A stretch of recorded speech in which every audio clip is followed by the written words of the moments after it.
Welcome back to the channel. Dane Scott from Dane Scott's Truckers Lounge. Today we went on a little Easter egg hunt or scavenger hunt, whatever you want to say, at my favorite hangout. You guys know what it is, right?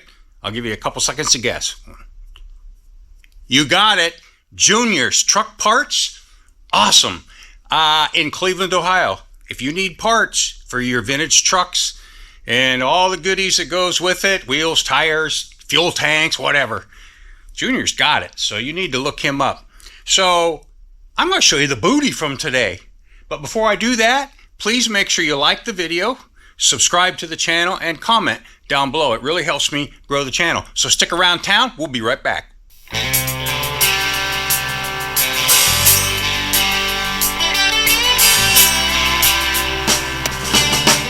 Painted sky in a sunset scene, through the window of a GMC, white lines and lighted signs, got me hypnotized. There's nothing like the feel of the road, and the smell of the diesel smoke. Another 10 or 20 miles, I'll be pulling in. This ain't So let's get this show on the road, shall we? 13 years just laying it down, driving my GMC. Yeah, you know what I mean.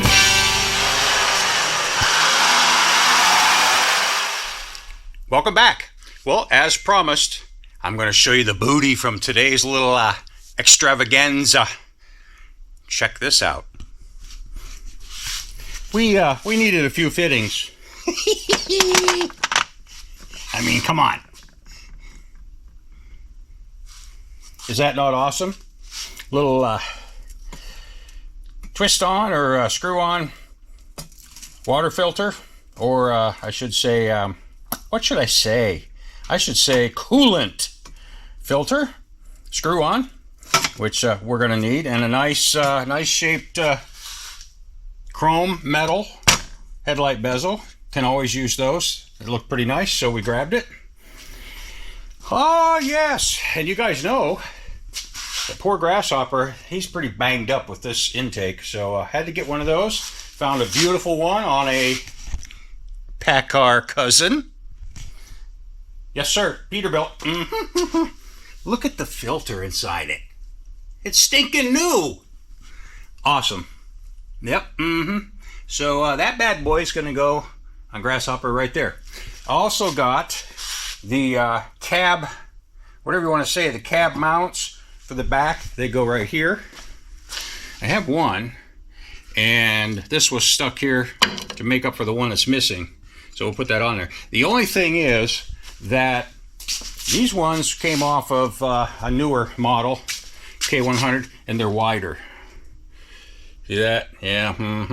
So I'm going to have to trim them down a little bit because, you know, we want them to fit between there and there.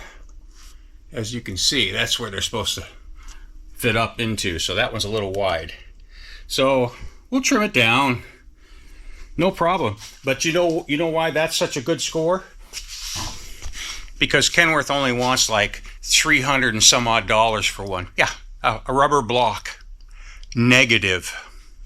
Not doing it. What else we got? Oh yeah, the things that gave me such trouble getting off. I couldn't believe it. Well, I finally figured out that the reason why I couldn't get anything to work on it because they were stinking metric bolts. I should have known, but I didn't. You know, I work in the vintage truck world and I don't think metric. But these were metric, so they gave me a big problem. I ended up having to grind off the bolts because it was long. It was long, which you will see. But look what we got here. Nice set of what I believe to be the later style of Perlux. These two appear to be Perlux, but they're a little different. They don't have the shades. Like here's an old school Perlux right here. See, they're a little different. They got the shades in them. They're bigger, I think. Let's see. Well, yeah, these are a little bit bigger, I think. But anyways, So yeah, these bad boys are gonna go in this killer new bumper. Let's see if I can do this. Oh yeah. Yep, they're gonna look just peachy. The big news is we picked out our cutoff. You know, GrassHopper's gonna have a cutoff. We cannot mess with this mess. Yeah, just, you know, cracked mounts, needs torsion bar suspension, needs, you know, the bushings and all that stuff. We're just not going to do it. And the brakes are bad on this and all that. So we're going to cut it off. So I picked out the cutoff, and it's from a pack car cousin. From a 352 Pete. It's going to have air leaf, just like Pistol Pete's. Mm-hmm. Yes, it's going to be the same suspension and cutoff as what Pistol Pete the 359 has. Isn't this beautiful? Oh, Pistol Pete, you are gorgeous. Can't wait to get you out. Okay. So, the cutout will be here pretty soon, so we got to get crack-a-lacking. We got a lot of work to do. Today is a very special day. I've been waiting for this day for 3.5 months. So I think you guys are going to want to stick around town. Let's get on with it. Okay, boys and girls and boys, we've got the oil pan all up, sealed, of course, gasket. We've got the filter all changed. So it's time for fresh oil.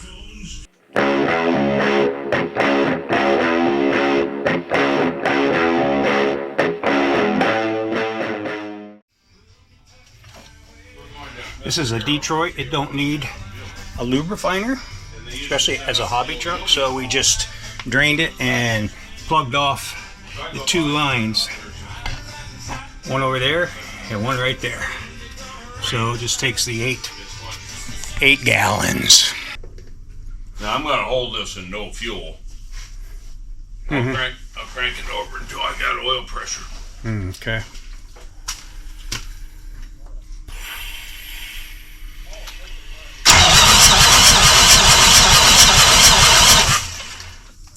I see the light a minute. I believe I got oil.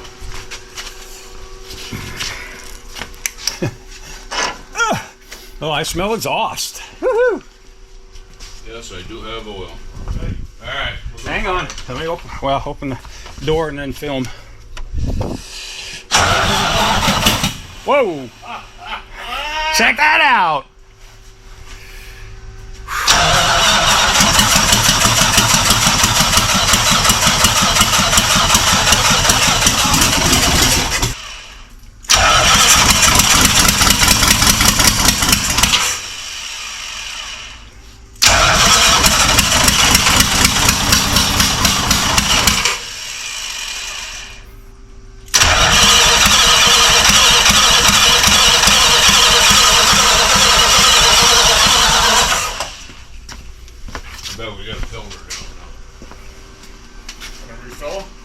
Yeah, we could. Both of them or just the secondary?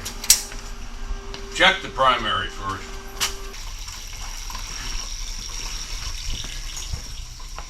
Shouldn't be easy, you know.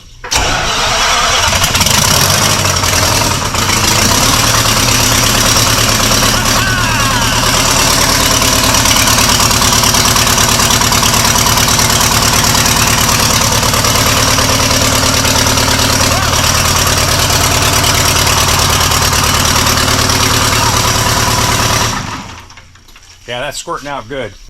Everybody ready? Yep.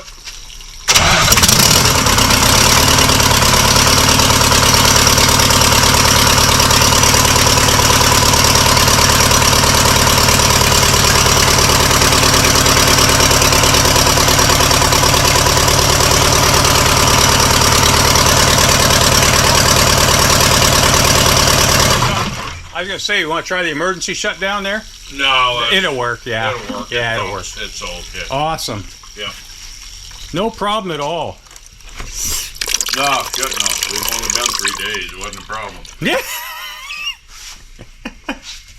Well, today it wasn't a problem. Maybe we should have sat and drank coffee the last couple of days. I know. Yep. He's alive. So this episode is brought to you by Parker's Garage, celebrating their 60th year anniversary from 1963 to 2023, specializing in engine repair, industrial, coach, truck, and marine. Parker's Garage, Norwood, North Carolina. Dane Scott's Truckers Lounge says, congratulations. Hanging out at my favorite haunt in Cleveland. Yeah. Gathering parts. There's all kinds of goodies here. You just got to be able to climb. Here we go, fellas. I got them. All right, score on that. And next, I think I'm going to grab. The door won't shut. I'm going to grab these lights because they're good. Everybody's gonna chastise you for not using a impact. I know. Well, I left it out there. I couldn't get to it. Everybody's gonna be like a ratchet. Look at that. Look at that nice breather. Sweet. Awesome. Beautiful shape. Nice stainless bands for it and the mount. Oh yeah. And I gotta show you. Since we got it running, now I am going in and scraping down all the dried grease using my tools of death and destruction scraper, and man, that bad boy right there, that thing works dandy for the little nooks and crannies, and it's nice and stiff. And this is a Harbor Freight special. I love this brush. Getting that sucker in there and just getting it all off. Yep, it's all coming off. So yep, I'm not just going to be painting over junk. It's going to be done right. Okay, guys, being the impatient dude that I am, I know it's too soon, but I just want to see how it looks. For the Perlux lights, I got my hole drilled, and we're going to put one of these lights I took apart, or cleaned up, took apart, and we're going to set it in here. So let's just see how this goes. And where can I put you guys? Let's see. So you can look over my shoulder. So we'll, I got 1 inch, half-inch bolts here. Oh, you know what? I got to drill that hole bigger. Yep, got to do that first.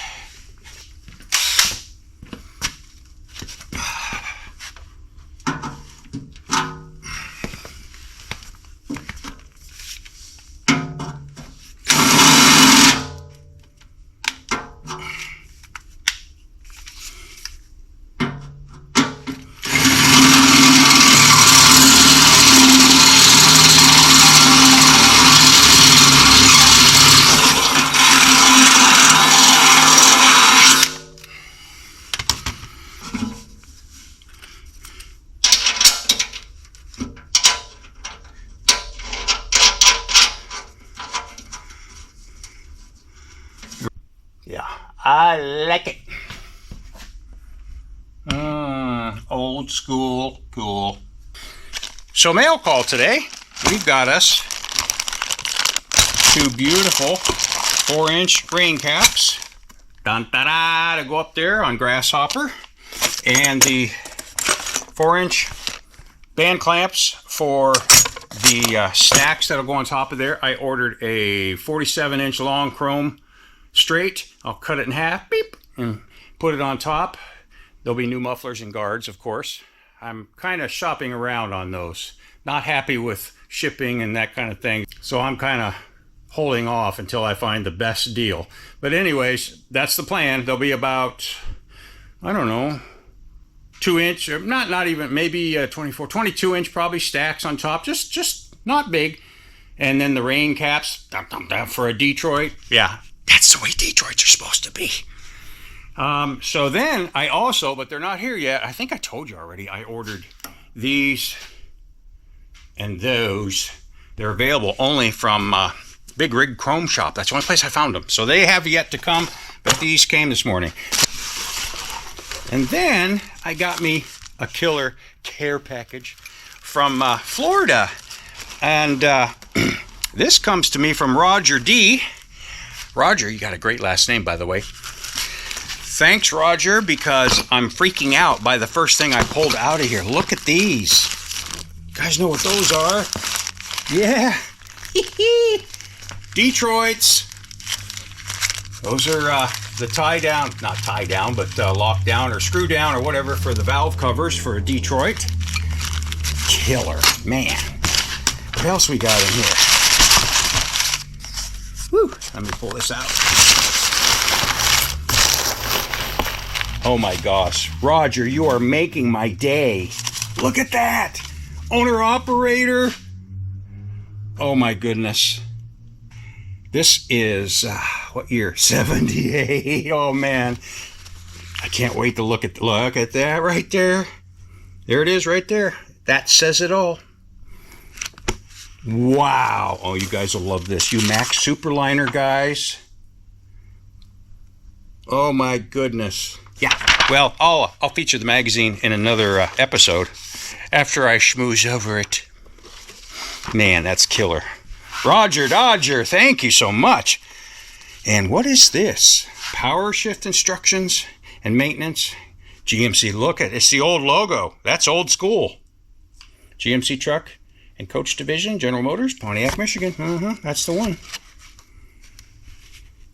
Use of 5-speed trannies with 2-speed duals. Awesome. Yep. 1, 2, 3, 4, 5. Yeah, that's the way the cracker box was shifted. Right. And it was weird because when you shifted the cracker box, you went 1 low, up high, and then up here, button down to 3, button up for 4, button down for 5, up for 6, over to 4, down for 7, and then you went up to 5 for 8, then you came back with the button up for 9, then you went back with the button up for 10. Weird, huh? But hey, we got used to it. We handled it. What else we got here? Oh my goodness, this is a goodie package. This is like when I was in the service in Okinawa. My mom used to send care packages with all kinds of goodies. That's what this reminds me of. Oh my word. Roger, I gotta call you and thank you personally. This is just killer.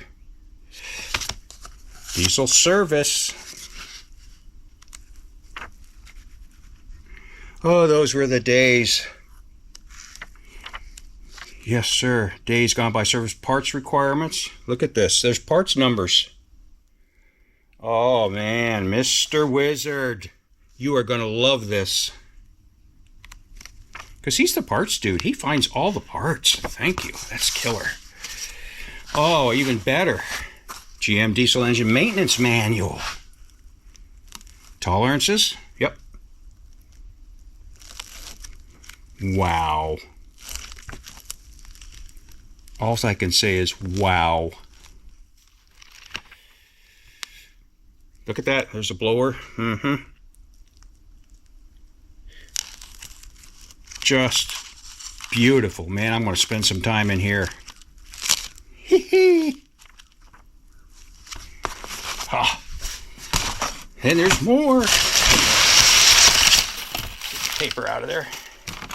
Look at this. I already know what this is. I've seen the color.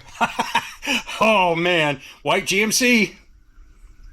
Absolutely killer. That sucker's going up in the lounge.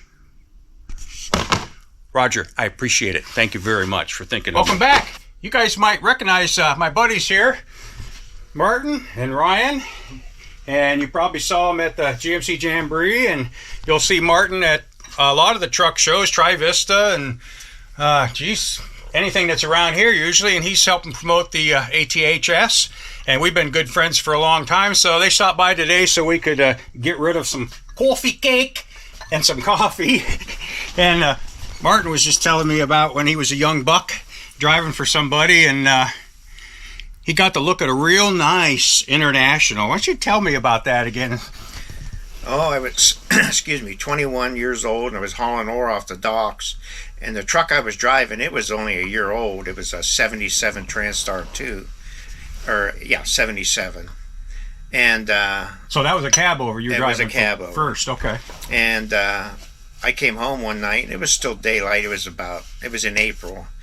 And there was a beautiful truck at the guys that I drove from his place. It was a Eagle, 1978 Eagle, conventional, sleeper, chrome stacks. It was loaded, 350 Cummins, 13 speed, and had the beautiful Eagle paint scheme and whatnot, and nice trailer on it. Beautiful, brand new 30-foot East trailer. Everything was new, and man. And I come there and I got out of that 77, and I walked over and I'm looking at it. And my boss come over and he goes, "What do you think?" I said, "Man, that truck is beautiful." And he goes, "Well, get in it." So I got up and I was sitting there and looking things over, and I said to him, I says, "Whose truck is this?" He said, "It's yours." And I go, "What?" I about fell out of the truck. I thought, this is a dream come true. Yeah. But that truck, I got to say, that's a big cab, wide and whatnot. And I don't care if it was winter, spring, summer, that cab, you could just sit in there like it was in your living room. It was a beautiful, beautiful climate-controlled cab. And it was just a nice truck to drive. It had a Rayco suspension. It wasn't air ride. And it had radials. The other trucks had bias, and that was totally different. Mm-hmm. Got in that truck with the radials, man. You moved that steering wheel a little bit, and you were headed in that direction. It was totally different than the bias. But and when you say the docks there, you're talking this area here, Penny Dock, which would have been Ashtabula or in Conneaut here. No, Ashtabula. In Ashtabula, okay, yeah. Right there, Dan's 11. Which they're still there, obviously, and Conneaut's still here. But yeah, you ran pretty light running up there, didn't you? No. Well, anything that we hauled for Republic Steel had to be loaded legal. Uh-huh. But other stuff that we could get away with, we hauled heavy. Uh-huh. And like I was telling you, that when they had U.S. Steel up here in Conneaut, we were bringing stuff up. They were putting in a boat dock, and that was 5 axles. It was a live tandem tractor with a closed tandem 30-foot east, and we brought aggregate up for the dock, and I had that was the heaviest load I ever hauled. I had 98.6 payload on it. And, but that 350, it did a nice job. Yeah. The guy overloaded me putting it on, and I thought, well, I might as well bring it up because I got to dump it one place or the other. If I try to dump a little bit of that off, something happens, it might as well happen up there, I guess. But we'll deny all knowledge of that. Yeah. We would have never done something like that. But that was back in the days when you could, load. Usually anything coming up north, I'd put about 83,000 on, maybe 84 payload. Yeah. But the other stuff coming off the dock, stuff that went to Sharon Steel, it loaded heavier. You might have 65,000 on. But stuff going to Republic Steel, like in Warren and stuff, and I ran 4 loads there a day to Warren, and it had to be loaded legal, so you couldn't have anything over 50,000 on. Mm-hmm. So how many years did you drive that truck? I actually only drove that truck 1 year. Yeah. Then I went on my own. Oh, okay. Yep. And when I had to get a hernia operation, and when I went into the hospital, they put this other guy in my truck, and about 3 days later, he rolled it over, and pretty much ruined that truck. I was afraid you were going to say that. Rolled it over on the hill up and dumping ore up in Youngstown, at Republic Steel in Youngstown. Yeah. How did he roll it over? They always wanted you to kind of jackknife to where you had to get in there. It was up on a hill, and I never did that. I might go a little bit, but not, because that's a good way to upset. That wasn't a frameless dump. They were end dumps. Right. And he got up there, and, of course, they were always after you to do that. And I wouldn't do it, but this old guy did and put her over. There was other guys that upset him. He had to be very careful because it was on a hill, too, But they had to take the sleeper off. The stacks were bent and all. And that was a beautiful truck, too. Yeah, it wouldn't be the same after that. You're probably twisting the frame and that flexing. It was sad, yeah. So I never went back. Yeah. I went and bought my own. So Yep. And what did you buy? a B model Mac, Oh, okay. 64 B61 with a 673 with a turbo and a triplex with double over, and I hauled steel with that. It was a single axle. I pulled a 38-foot 3/9 trailer, and it was. I enjoyed hauling steel with it. Yeah. So that's why you're a Mac guy, huh? Well, I like everything, but Yeah. Well, tell us what you got now. What you just picked up.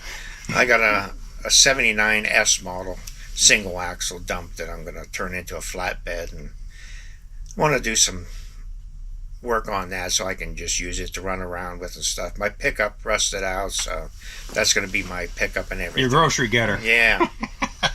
Yeah. Yeah. Well, hope you guys enjoyed a little trivia there from somebody who did it and lived it. So, boy, I really appreciate Ryan and Martin stopping up yesterday, and a lot of you guys stopped by, you text me or whatever, and you're like, hey, I'm going to be in the area, and can I stop by? It's like, sure, I'll buy the coffee. But we're out of time again, because I try to keep these, 25 minutes, half hour at the most, but I didn't get to put subscriber rides in. Some of you sent me pictures, and a couple for sales, and a couple other things, and I apologize, but I don't want to take too much of your guys' time. Everybody's time is valuable, and I like to get the business done and get out. So that's what we're going to do. We'll try to get subscriber rides and the show announcements in the next video. We'll sneak them in. We'll get them in because it's getting important, because it's getting close to the show season now. We're in February already. I mean, time is going to go fast. The countdown to the GMC Jamboree June 1st is on the fast track. So, hope you enjoyed the episode. Make sure you like, subscribe, and comment, because it helps build the channel. And so, I guess I'll tell you that until next time, keep the hammer down, safe and sound.